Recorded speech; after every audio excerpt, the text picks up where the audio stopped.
última conferencia. Espero la disfrutemos y la conversemos. Mi intención acá no es venir a dar una introducción de inteligencia artificial porque nos quedaríamos básicamente en los términos iniciales toda esta jornada, pero quiero contarles un poco de la experiencia que tiene INSER con el uso de la inteligencia artificial, tomando las palabras que dijo Claudita. ¿Por qué lo hacemos? Pues porque un centro de investigación sin nuevos avances tecnológicos es como difícil. Entonces, por esta razón, pues tenemos ya algunos programas de inteligencia artificial funcionando en nuestra clínica.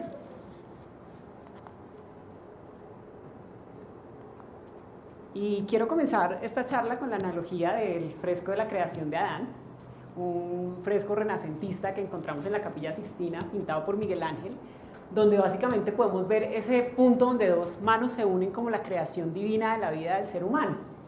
Y es donde más o menos Dios nos da la vida y el ser humano, a su vez, con la evolución, le dio vida a lo que es la inteligencia artificial, a esas máquinas capaces de, con la ciencia y la ingeniería, ser inteligentes. Y si vamos a hablar de cómo se ha redefinido un laboratorio de reproducción, pues si hacemos un paso rápidamente histórico, comenzamos con las evaluaciones manuales, la morfología estática, clásica, la evaluación de los embriólogos, y siempre nos calificaron mucho que había una alta variabilidad y el problema era la variabilidad de todos los test, de todas las observaciones. Entonces luego aparece en el tiempo, más o menos, el Machine Learning, que es el aprendizaje automático inteligente, y allí comenzaron a aparecer estos algoritmos que necesitaban ser entrenados por el embriólogo y que él también en algunos puntos podía hacer intervenciones. Y luego, más adelante, aparece el Deep Learning, que es pues, el aprendizaje profundo, que ya utiliza redes neuronales, las cuales se basan más o menos en la inteligencia, en hacer sinapsis, y tienen muchas capas que van a ir haciendo diferentes análisis. Y justamente este Deep Learning, especialmente el que utiliza redes neuronales convolucionales, es el que se utiliza actualmente más en reproducción. ¿Por qué? Porque son las redes neuronales capaces de estudiar las imágenes y la dimensionalidad de las mismas. Entonces, estos algoritmos que tenemos en la actualidad, la mayoría fundamentan su funcionamiento en esas capas neuronales convolucionales. Entonces, por ejemplo, ellas van a hacer como extracciones de las características de una imagen, por ejemplo los píxeles, y van a poder observar texturas, un ejemplo la textura del citoplasma, la textura del trofectodermo. Pero también dentro de ese grupo de redes neuronales encontramos aquellas redes neuronales que son capaces de ir aprendiendo y de seguir una misma imagen en el tiempo, que es lo que ocurre por ejemplo con todos los timelapse. Entonces hacen capturas morfocinéticas en el tiempo y es capaz de entender que esa imagen pertenece a una misma figura y va viendo toda su evolución. Estas es como las dos bases que tenemos en todos los algoritmos que están funcionando actualmente en los laboratorios.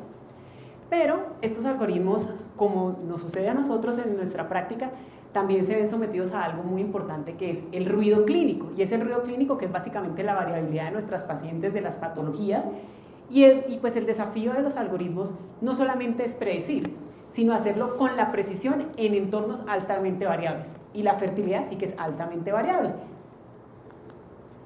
Cuando hablamos de estos algoritmos, siempre nos vamos a ver sometidos a unos grandes dilemas, y el dilema más grande en este momento es hablar de cómo tenemos los diferentes tipos de algoritmos en reproducción.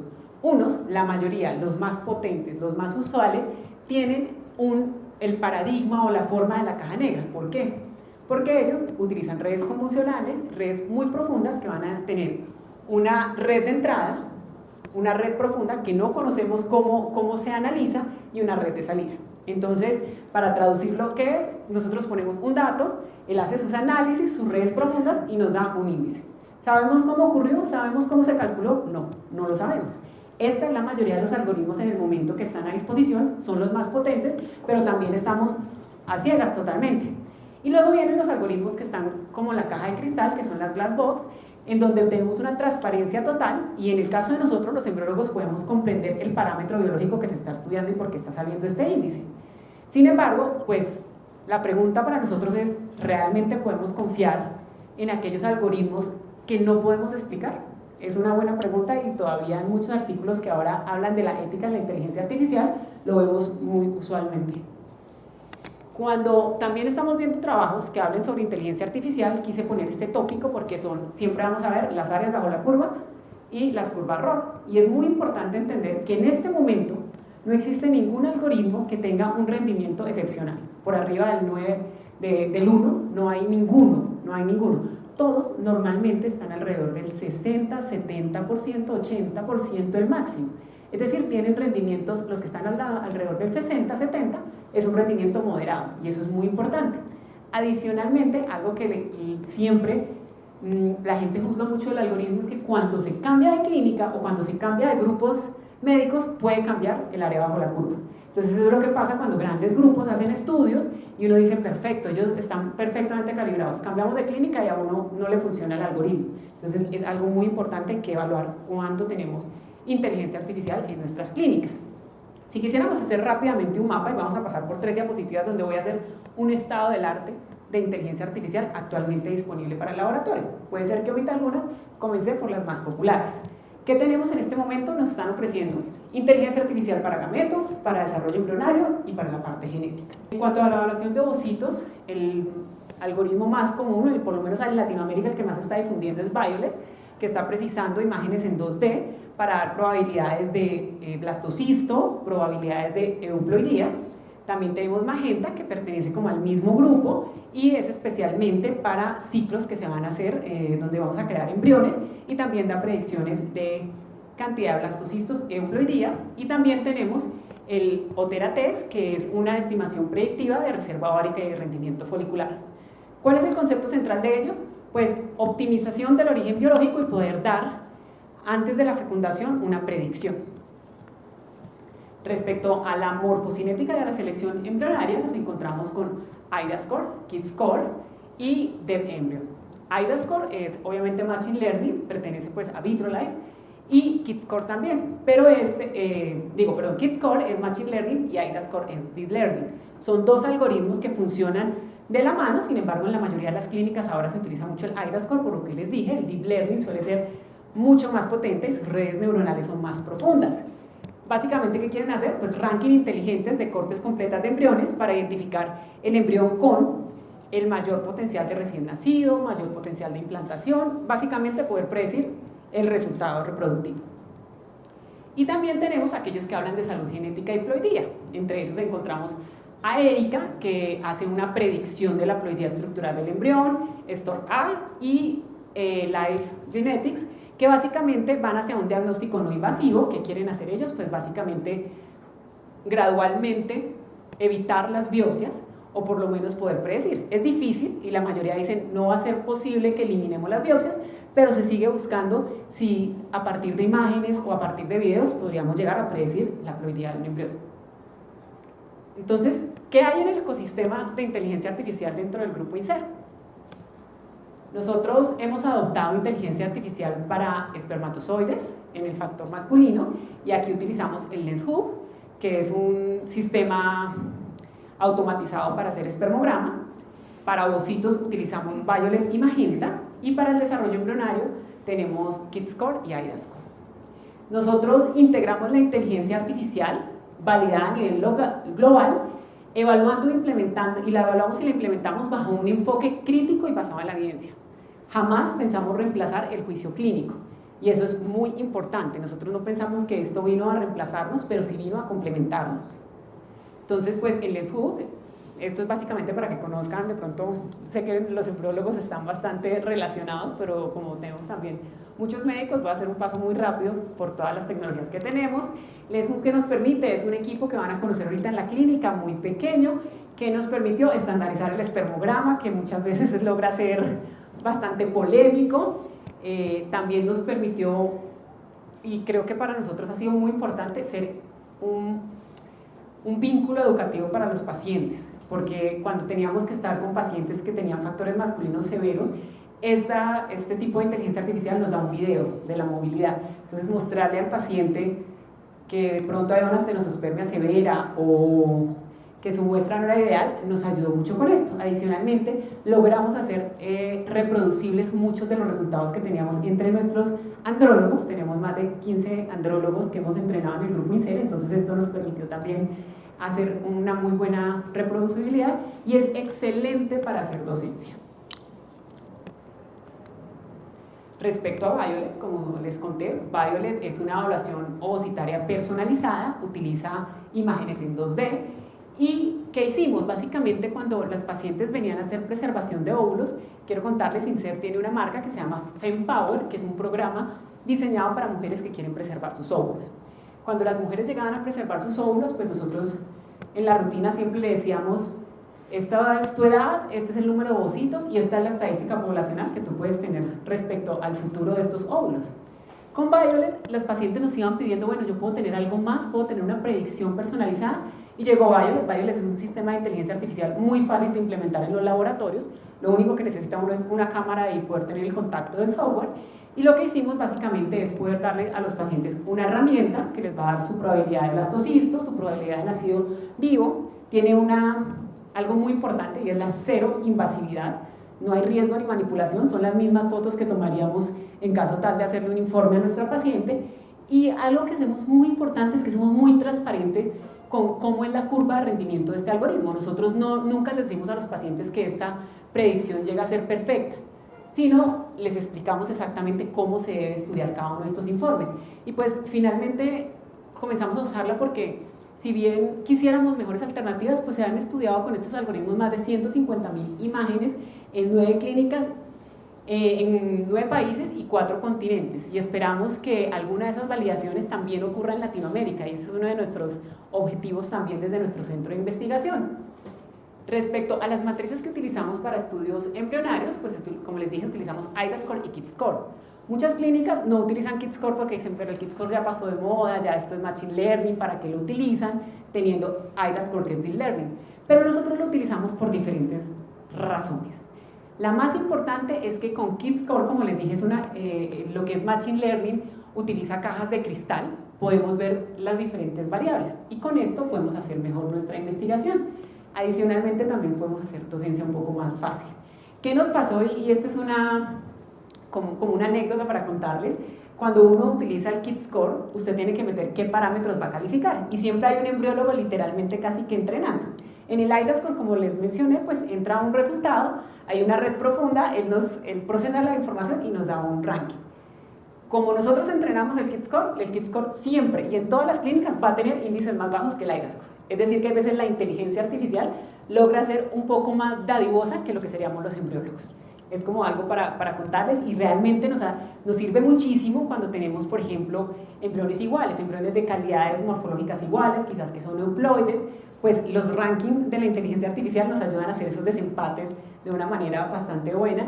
Y como les dije, nosotros nunca hemos visto la inteligencia artificial como una competencia, sino como una complementariedad para nuestro trabajo diario.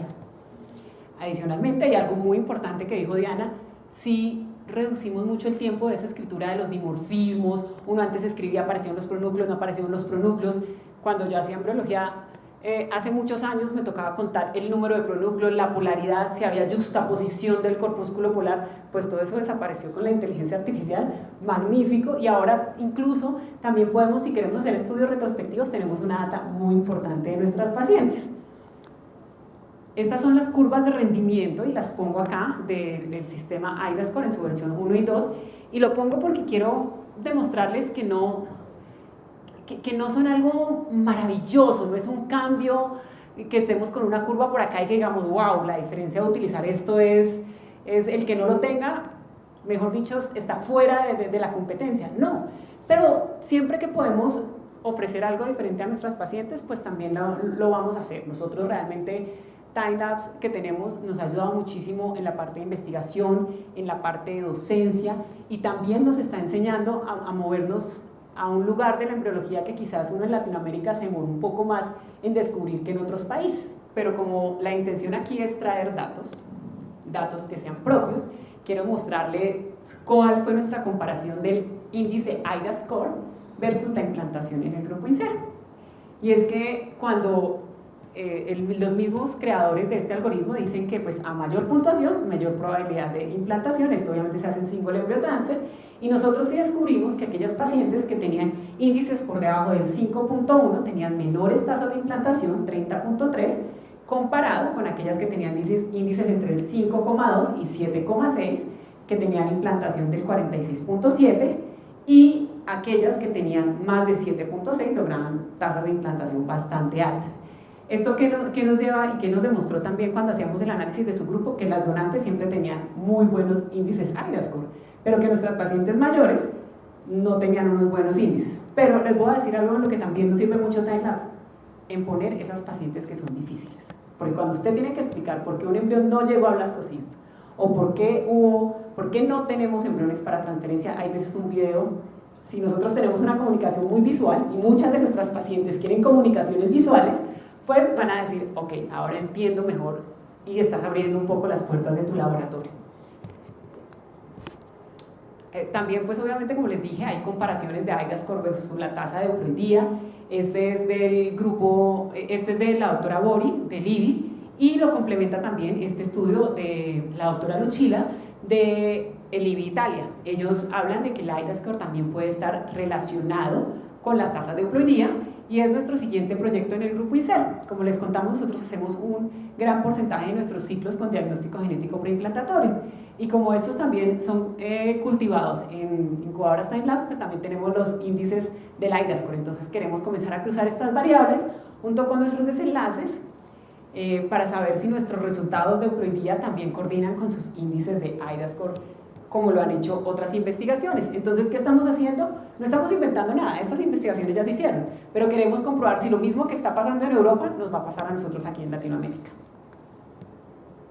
Y entonces aquí viene el debate, embriólogo versus inteligencia artificial. ¿Qué pasa con nosotros cuando nos enfrentamos a la inteligencia artificial? Y aquí pues encontramos múltiples publicaciones, las publicaciones como de los pioneros en inteligencia artificial, el grupo de Lidio Valencia, pero también nos encontramos con otras investigaciones sobre otros tipos de algoritmos. Y aquí el único ensayo aleatorizado controlado que existe sobre iDAScore, publicado en el 2025, curiosamente por casi el mismo grupo de Vitrolai, donde ellos no querían demostrar superioridad, querían demostrar no inferioridad, y pusieron dentro de su ensayo clínico un límite del -5. Curiosamente lograron un -7, que no tiene una diferencia estadísticamente significativa, pero no pudieron demostrar no inferioridad junto al embriólogo. Algo muy importante, nos demostraron que si poníamos a un embriólogo analizando la morfología y al iDAScore, el embriólogo le fue un poquito mejor, o sea, por eso el algoritmo no pudo mostrar una inferioridad, y en cuanto tuvieron algo muy crítico y que nos lleva también a tomar con mucho cuidado cuando utilicemos los algoritmos de inteligencia artificial, es que este algoritmo fue entrenado en ciclos frescos. Entonces, cuando le ponían embriones congelados, el algoritmo se equivocaba un poco más. Por eso tuvo una inconsistencia bastante superior a la hora de predecir versus lo que haría un embriólogo. Muchas personas que no son fanáticas de la inteligencia artificial han tomado este RCT como uno de los mejores detractores de la misma. Y yo creería que no. Esto lo que nos tiene que enseñar es que definitivamente detrás de la inteligencia artificial tiene que haber personas utilizándola y complementándola. Adicionalmente, pues aquí lo que estamos viendo cuando utilizamos este tipo de estudios, más allá de decirlo no utilizarla, es utilizarla con conciencia. También existe otros estudios, y este fue un estudio que tomamos de base para compararnos. Este es un estudio del 2025, donde fue un estudio de corte retrospectiva de 82 ciclos, donde intentaron mirar cuál era la concordancia y la discordancia de los embriólogos versus el embrión que seleccionaría la inteligencia artificial para una transferencia. Entonces nosotros, intentando hacer lo mismo que se hizo en este estudio, pues miramos cuál era nuestra concordancia cuando utilizábamos inteligencia artificial, y tuvimos un porcentaje bastante alto, 63 a 74% de concordancia de los embriólogos expertos de INSER versus el iDAScore. ¿Qué quiere decir esto? Que la inteligencia artificial confirma que definitivamente cuando la usamos a conciencia, ella va a poder tener una visión diferente, píxeles que nosotros jamás vamos a poder entender, pero ella, hasta el momento, con este tipo de algoritmos, como es iDAScore, no nos va a poder dar el contexto que nosotros sí conocemos, cantidad de ciclos que hayan fallado y toda la etiología de la paciente que va más allá de la edad, que es con lo que alimentamos estos algoritmos. Entonces, pues el mensaje aquí es, mire, la máquina no sustituye al experto, pero valida y recalibra su percepción, y eso sí es muy importante. ¿Cómo usamos en INSER la inteligencia artificial? Pues en nuestro sistema de soporte de decisiones siempre las utilizamos, pero luego hacemos una contextualización humana junto con los clínicos, los embriólogos, y lo que hacemos en este momento es que nosotros sí podemos mitigar los sesgos que puedan ocasionarse en esta caja negra, que no podemos ver cómo se calcula, pero nosotros sí podemos mitigar esos sesgos. Por ejemplo, un sesgo, si usted ve un IDA-score que le parece raro, usted dice, pero esto no coordina, pues usted puede pensar, ok, por ejemplo, el IDA-score no está preparado para que yo haga un hatching asistido en día 3. Si yo hago un hatching asistido en día 3, por alguna razón, él no me va a puntuar bien al embrión en día 5. Entonces yo introduje un sesgo. La máquina no lo sabe, yo sí. Entonces es muy importante que la parte humana intente mitigar los sesgos que puede tener la inteligencia artificial. Luego de esto, pues simplemente tomamos decisiones en equipo, hacemos selecciones expertas, nos informamos muy bien del alcance que tiene cada una de estas herramientas y también utilizamos nuestra experiencia. Informamos a los pacientes siempre, es decir, democratizamos los datos, mostramos los diferentes informes que tenemos, les decimos perfectamente, pueden ver cuál es el rendimiento de la prueba, podemos tener incluso hasta un matemático como paciente que nos hace preguntas más allá de lo normales y siempre explicamos los datos cómo son. ¿Esto qué quiere? Pues también qué hacemos, y es algo importante como en esta charla que estamos hablando de cómo se preparan las clínicas, es que ya los pacientes demandan la inteligencia artificial.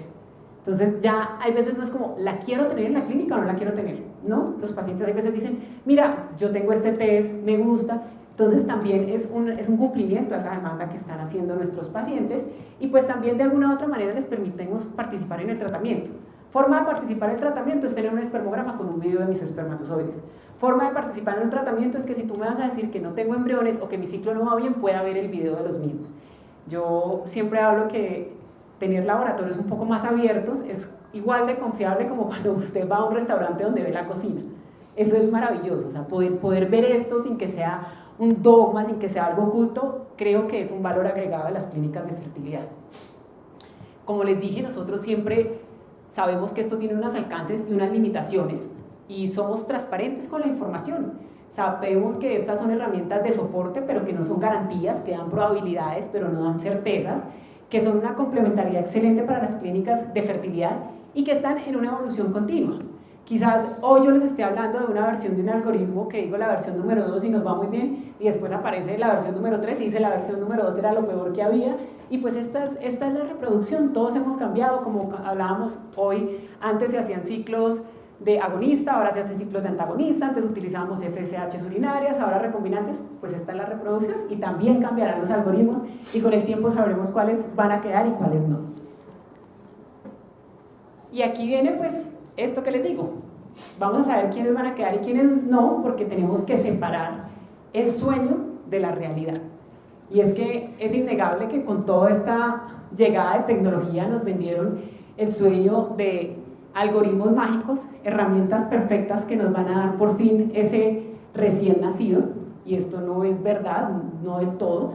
Estamos en este momento con una saturación de software y de inteligencias por todo lado, especialmente en laboratorios. Yo siempre, a modo de broma, les digo, en reproducción han cambiado algunas cosas, pero en laboratorio le han llegado tantos cambios y tantas cosas diferentes, porque realmente allí es donde está pues, el nicho de tecnología, y definitivamente tenemos que saber que pues, pueden haber sesgos cognitivos en todos estos procesos. ¿Qué es la realidad? La realidad es que tenemos que exigir que la inteligencia artificial tenga soluciones simples, precisas y rentables. Rentables para las clínicas, pero también para los pacientes. Que podemos exigirles a ellos, más allá de estudios de no inferioridad como el que vimos, como el RCT, tenemos que pedirles que vayan más allá a mejorar de verdad pues el bebé en casa y el tiempo del embarazo. Y esto por el momento ninguno nos lo está dando. Y otra cosa muy importante es que necesitamos que haya una integración de los modelos. Entonces ahora en los laboratorios tenemos un gran dilema y es que tenemos unas excelentes máquinas pero software que están desintegrados. Entonces uno quisiera que toda la información del tiempo morfocinético pasara al software o a la historia clínica de uno y no tener uno que estar haciendo informes independientes. Pues algo que tenemos que pedir es la integración de los diferentes sistemas de inteligencia artificial de manera uniforme para que todo esto vaya a las historias clínicas de los pacientes, porque cuando compramos, y es uno de los desafíos que tenemos, diferentes métodos de inteligencia artificial, nos toca hacer reportes diferentes o independientes porque no, hasta el momento no todos los sistemas tienen la complementariedad. ¿Cuáles son los retos para América Latina? Porque hoy hemos hablado de los retos y sí que tenemos retos nosotros en nuestra región. Pues la primera como todo, ajustar a datos locales. No existen algoritmos que estén ajustados, o por lo menos de los famosos que les puse en el estado del arte, que estén todavía probados en población latinoamericana. Tenemos que llegar a superar ese sesgo de los estudios unicéntricos, porque pues definitivamente los algoritmos deberían comportarse de manera igual en todas las clínicas.